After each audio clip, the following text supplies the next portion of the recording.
Hello, students. Welcome. We're going to be looking at section 8.3 today. This is Women in Reform. I actually think this is among the most important of the entire things we study in this class. This section, and I almost have a problem with the way that it is a subset of the Age of Jackson, and rather than being its own chapter, because I think we really should go into more depth with this than the course or than the textbook does. But so here's what I want you to understand about 8.3 and why it's so important. Is this section is about the foundation and roots of the American feminist movement. And the American feminist movement is very important because the role it plays in the global feminist movement. I would say the American feminist movement is really the bedrock of the whole entire global feminist movement. People would disagree with that, and it's an interesting question to really kind of study. All right. So in order to make sense of this, I'm going to need to kind of put my cards on the table here. And this is something that I often avoid making political statements. You guys know I've been very careful. I've never told you once who I voted for, what my religion is, other things like that. And that's because I think it's important for teachers not to try to unduly influence students with things that we are clearly separating between government and the people. And this is something I take very seriously. However, what I'm about to say, I do not believe to be a political statement, though it is by a certain way of looking at it, but I think it's much more of a philosophical statement. And I make philosophical statements to you all the time. And it's impossible not to, because as a historian, I have to take philosophical positions on historical questions. I try to let you know about this so that you can understand where some of the main currents of the debate are. But so the statement I'm going to make to you, which is philosophical, is I am a feminist. I am a hardcore feminist. And I have long been a feminist. And I think it is very important to explain what that means, because I often find students give me pushback. Students, male and female, often tell me that they believe women should have equal rights to men. They're just not a feminist. And to me, that's actually a nonsensical statement.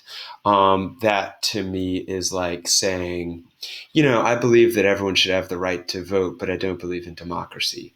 Well, okay, so then you must be confused about what democracy means in that case. And in this case, if you're to say, I believe men and women are equal, I'm just not a feminist, then you just must not understand what feminism means, because it's that exactly. It is the philosophical position that males and females are equal and should be treated equal by society, by law, by workplaces. And I think it is one of the more important ideas that's come out of America. And it's a direct result, I would say, of the Declaration of Independence, which holds that all men are created equal. And what's at the root of that is really that all people are created equal. This is the American idea. This is the roots of democracy. Democracy is predicated on the idea that all people are equal. And this is a very American idea, and you don't see it in many other cultures. In fact, I would argue that America is one of the first places in the world to be founded on this idea of the equality of all citizens. And it is America that has worked this idea out. If you want to say what is something exceptional about America, it's that idea. And it has been developing in Europe since before America. It's an idea that comes out of the Enlightenment. I mean, it's an Enlightenment idea. And some people would even argue that its roots are deeper than the Enlightenment. Its roots are in the religion, in the Judeo-Christian tradition. That Christianity and Judaism are religious ideas that created the idea of all people being equal in the eyes of God. And this was worked out during the Christian tradition, the Enlightenment, and then ultimately in America. I'm partial to that position. I think that might be true. And so we got to understand feminism. So what I would encourage you to do, please open up the Wikipedia pages I have open. All right, so first off, we got the feminism page. I want you to read about feminism. Read this carefully. The Wikipedia page on feminism, I think, is very good. But do not forget, this is Wikipedia. And so you need to judge how good this is. Is this a reliable source? Look at the footnotes. Don't accept this as the gospel truth, because this is important with a document that's been edited by everyone. But on the other hand, this is a document that's been edited by everyone. They're weeding out errors, and the feminism page is a hyper battled over page, which means that a lot of scholars are actually working to keep this page accurate. And so that is why, I've been making this argument to you all year. Wikipedia is a reliable source depending on what your definition of reliability is. If you're trying to get a baseline understanding of an idea, Wikipedia is outstanding, especially controversial pages that have a lot of traffic because a lot of people are editing it. So I want you to read about the different phases of feminism. I think this is really important. We're going to be looking at first wave feminism. This will make more sense if you look at this. Currently, we're living in fourth wave feminism, the Me Too movement that you guys are familiar with, unless you live under a rock or something. If you don't know what the Me Too movement is, please read about that. But I'm sure you've heard about it in some way or another. That's fourth wave feminism. And so I want you to know the difference. I also want you to know, this is really important. I am learning this myself. I found 2 other pages linked to this I think are really interesting. Please check these out. The men's liberation movement. Fascinating. I learned some stuff. Then the men's rights movement, totally different thing. Also fascinating. Try to understand, what is the difference between the men's rights movement and the men's liberation movement? I think by understanding that, you'll understand something else. I also want you to read about the cult of domesticity. This is mentioned in Chapter 8.3, but I do not think it's well defined in Chapter 8.3. So I'd like you to read about this, the culture of domesticity, because it's super important to understanding first wave feminism. First wave feminism is both a response to the cult of domesticity and a product of the cult of domesticity, I would argue.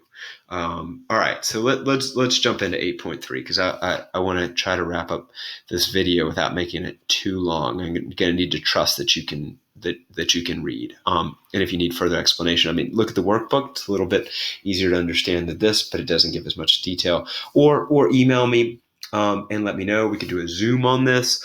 I would love to talk about these ideas, because I think there's so much misunderstanding about what feminism means. And I think it's really important to understand it.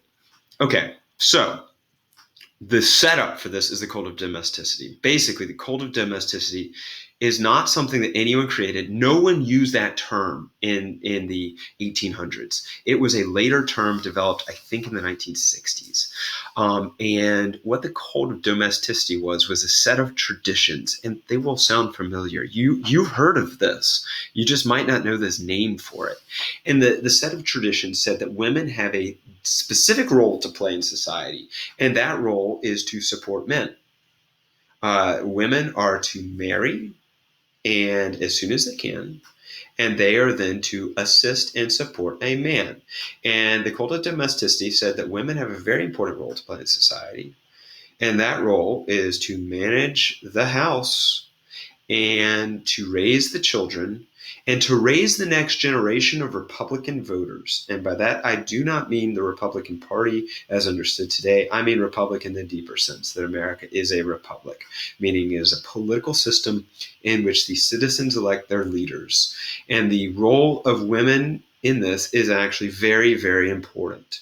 And that role is women are training the next generation of male voters and the next generation of female mothers who will raise the next generation after that of male voters and female. It goes on. Okay, so now this is the idea. I'm not saying I agree with this idea. In fact, I really disagree with it. And but the idea it has another edge to it. There is the important role that women play. That's one edge of it. The other edge is that women should not play other role. Women should not work, and something like only 4% of married women worked during this time, though 40% of single women worked. And so that's part of the cult of domesticity, and it was looked down upon. The women who work were looked down upon. And furthermore, this is an upper class thing. This is an elite thing. Immigrant women, poor women, they couldn't afford to not work. And so the cult of domesticity controlled what women could do. And it said that a upper class woman, what she should do is not work, but support her husband. And she should not have a role to play in leading society. That's the role of men. In fact, they had this very big idea of different roles. There were the roles of men, the sphere of influence of men, as they called it. And what men were to do was to go out into the workplace, to be leaders in churches, leaders in society, schools. Well, schools was a tricky one. Women would teach school. Single women would teach school at younger ages, and then but colleges, seminaries, medical schools, law schools, all men, and so the women were not allowed to participate in these things, and were not supposed to be voters. Women didn't have the right to vote, except for in New Jersey, where widows could vote because they don't have a husband. And so the idea is that they are basically representing their family. But for the most part, and that was later changed too, but women couldn't vote. Okay, you got the setup. I mean, that should sound familiar. You've heard of people who have these ideas still that women should not work and should stay at home. Okay, but think who came up with these ideas? That's one of the questions that feminists always ask. Like, who came up with this idea that men's role is to become wealthy and powerful, and women's role is to support them? Did women come up with that idea, or did men come up with that idea? I think if you think about it very long, you'll have a pretty good idea of who probably came up with that idea. Okay, so the women's rights movement has its roots in abolitionists. That's important. So one of the issues, and I want to talk about a couple of fragmentary issues that kind of came together, crystallized in the women's rights movement with the Seneca Falls Convention, 1848. All right, so one of the things is abolitionists. Abolitionists said that are operating from the idea, the baseline driving idea of abolition is that all people are created equal. And so women's rights is a natural outgrowth of that. And so that's why many of the early feminists were also abolitionists, and many of the abolitionists were also feminists, whichever way you want to look at it. Another thing that women were involved in the women's rights movement was temperance, and that is banning alcohol. And this would make sense. If you think about the whole thing that's going on, think about the cult of domesticity, and then think about what alcohol does with that. And so the idea is you've got the woman here. Here's an engraving from the Temperance Society. You have the woman who is, by law, not able to get a job, able to support her family, must raise her children. And then you have her drunkard husband, who is always drunk, can't keep a job down because he's always drunk. He spends every dollar he can in the bar, and he comes home and he is violent because of his drinking. All right. What needs to be done in this situation? Well, there's really two options. Okay, how do you fix this? One, you liberate women and let them have jobs. Two, you ban alcohol. And the second one is actually the more conservative option because it requires less overall social upheaval. And so many early feminists and many men, don't get me wrong, this is like driven by Second Great Awakening preachers and religious people, and all kinds of people are saying we need to ban alcohol. Okay. Next point of the kind of burgeoning women's rights movement, and that will ultimately all be pulled together by the main women's rights movement, is education for women. And so women were not able to get education in the same way as men. And so this was another major push to open schools, colleges, and other things to train women. And then there's women in health. Women were less healthy than men, according to studies. There's a lot of reasons for this. But so the women's health movement is part of this. And all of this still exists today. Like all of it still exists today and is very important. But it has changed radically from the 1800s, but it has its roots in the 1800s. This is why you gotta understand this stuff. Okay, so the women's rights movement kind of started in Seneca Falls, New York in 1848. There was a convention. It's known as the Seneca Falls Convention. And there, a activist named Elizabeth Cady Stanton, she was, let me give you a little background about her. She wrote a document that's very important at this. She kind of called the convention. The reason she did, she was an abolitionist, and she And Lucretia Mott, who hosted this, had gone to an international abolitionist convention in England. And when they arrived at this international abolitionist convention, they were told they couldn't attend because it was a political convention. And they were told that as women, they had no right to be participating in politics. This is abolitionists saying this. This is not like, I don't know who would be a counterexample, slave-holding white men who don't give anyone rights. This was abolitionists that were very much in favor of giving, ending slavery and granting all men equal rights. They just weren't in favor of granting women equal rights. And so after traveling all the way to England, Elizabeth Cady Stanton and Lucretia Mott could not attend the convention. And so they were like, wait, we're doing all this stuff to end slavery and we don't even have rights? We can't even vote? I mean, maybe if we could all vote, we could just vote to end slavery. Like, if every woman in America could vote, we might have a lot more abolitionists. And they're right, I would think. That's not what ended slavery. What ended slavery was the force of arms of the Union Army, but we'll get to that later. So they hosted a convention called the Seneca Falls Convention, in which they laid out something called the Declaration of Rights and Sentiment. It is very important. To me, it is one of the founding documents of America.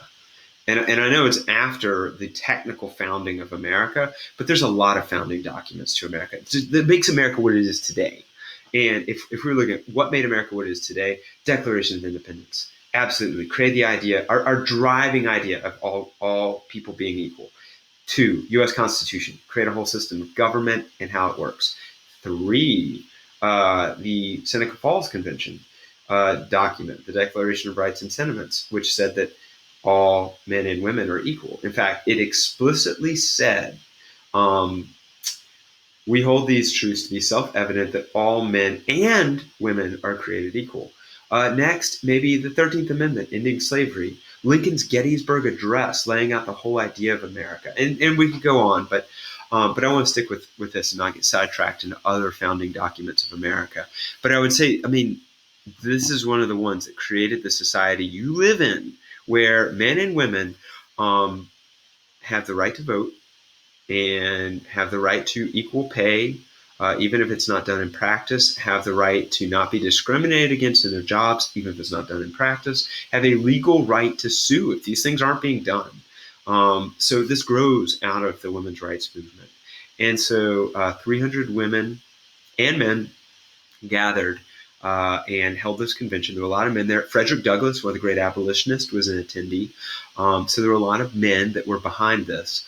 And this started a movement that was profoundly important. And didn't succeed for a long time if you want to judge success by getting the rights they demanded. It wasn't until the 19th Amendment in 1920 that women got the legal nationwide right to vote. Though several states had given women the statewide right to vote before that, Wyoming was the first. Reasons for that you'll learn about in American 2, but it had to do with the fact that it was so sparsely populated, they needed more voters. But anyway, you'll learn about that in American 2.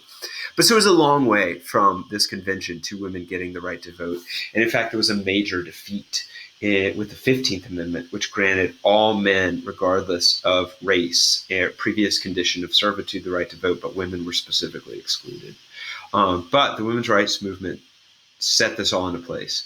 And also love this. You got to read Sojourner Truth's quote here. Just gold. I love it. So I want you to read that. But all of this to say is that I want to encourage you to, this is hard to do, I want to encourage you to be a feminist. And feminism as defined, I want to define it. What I'm suggesting to you is that you act as though women and men are equal. You can say that's created equal. You can say that is evolved equal. You can say that is just are by their nature equal. Whatever terminology. But this is a really important idea. And if you really don't think that women and men are equal and shouldn't be treated as if they are equal, um, I'm gonna say this: you're un-American. I'm gonna say this, like, sorry, that's my position, and you can disagree with it, and that's fine. I'm happy to have a debate about it, have a discussion about it. But I think you're un-American, because I think you don't understand the foundational principles of this country, which is that all citizens are equal. If you don't accept the basic philosophical premise of feminism, I think you don't understand the basic philosophical premise of America. And I want to be careful with saying un-American because that insult has been used for really nefarious purposes, and I don't want to make this too extreme, but I also think like it's the truth. You don't understand the major ideas of this country, and I think that both of our political, like, think about like our political parties, like they're deeply divided, right? The modern day, I'm talking about modern day Republicans and Democrats are deeply divided on all kinds of issues. I think both parties are feminist. Um, and I think they're both very committed feminists. Maybe people wouldn't use that term because of all the misunderstandings around the term feminist, but I do believe that both political parties, for the most part, and maybe some specific people in those political parties, maybe even specific people that hold high office or have held high office or are important speakers in those political parties, really aren't feminist. But I think when you look at baseline, the majority of Republicans and Democrats, both the rank and file voters and the majority of the important voices in those parties are feminist under the deepest philosophical definition of feminist. And if you don't understand what I mean by that, please read the Wikipedia page about feminism and try and understand it, and follow the links, like understand a lot of it, like really try to get it, and maybe read other pages. Like there's a lot of sources out there. There's a lot of people who have written to try and explain what feminism is. And so I would encourage you to read about it, to suspend whatever you might think about what feminist means and read about it. Um, I would love to hear your thoughts. Please share. We could do a Zoom, we could do a Flipgrid. So I would love to hear your thoughts. In fact, our exam this week is going to involve either or both a Zoom and a Flipgrid. More on that in the future. All right. Well, have a great weekend. Please do something awesome this weekend. It looks like it's going to be a great weekend. So please do something awesome, but continue social distancing. This thing is not over. And I would just ask you to please don't let your guard down with the social distancing. Stay 6 feet away from anyone who's not your family that you're in close contact with anyway. Please avoid going to public places, being around other people, because we've got to fight this thing. Thanks.